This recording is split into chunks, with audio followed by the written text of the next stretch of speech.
Aloha, this is what I've been working on.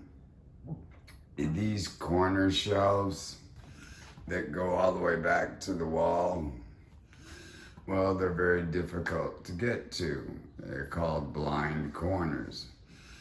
So I've been looking around for different shelving, and Rev-A-Shelf makes one, but they're almost 600 bucks.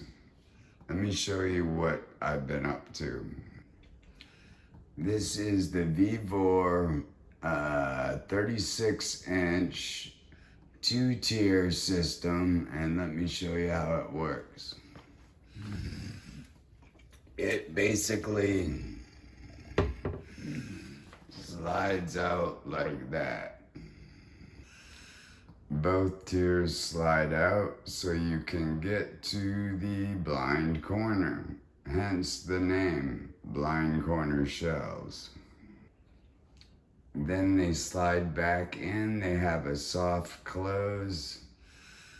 And again, for less than 200 bucks, I think it's a great deal. Aloha and stay safe.